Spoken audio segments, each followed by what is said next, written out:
Then another message came to me from the Lord. Why do you quote this proverb concerning the land of Israel? The parents have eaten sour grapes, but the children's mouths pucker at the taste. As surely as I live, says the sovereign Lord, you will not quote this proverb any more in Israel. For all people are mine to judge, both parents and children alike.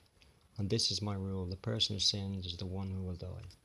Suppose a certain man is righteous and does what is just and right. He does not feast in the mountains before Israel's idols and worship them. He does not commit adultery or have intercourse with a woman during her menstrual period. He is a merciful creditor, not keeping the items given as security by poor debtors. He does not rob the poor, but instead gives food to the hungry and provides clothes to the needy.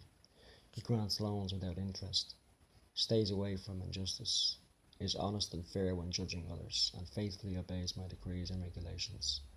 Anyone who does these things is just and will surely live, says the sovereign Lord. But suppose that a man has a son who grows up to be a robber, murderer, and refuses to do what is right, and that son does all the evil things his father would never do. He worships idols on the mountains, commits adultery, oppresses the poor and helpless, steals from the debtors by refusing to let them redeem their security. He worships idols, commits detestable sins, and lends money at excessive interest. Should such a sinful person live?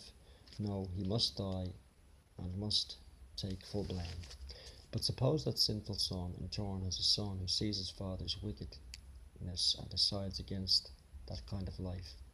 This son refuses to worship idols in the mountains and doesn't commit adultery, does not exploit the poor, but instead is fair to debtors and does not rob them.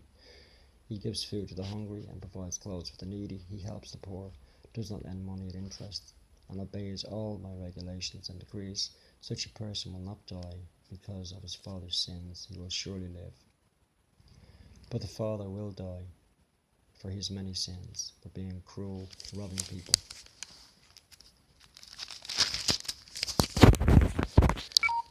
And doing what was clearly wrong among his people. To be continued.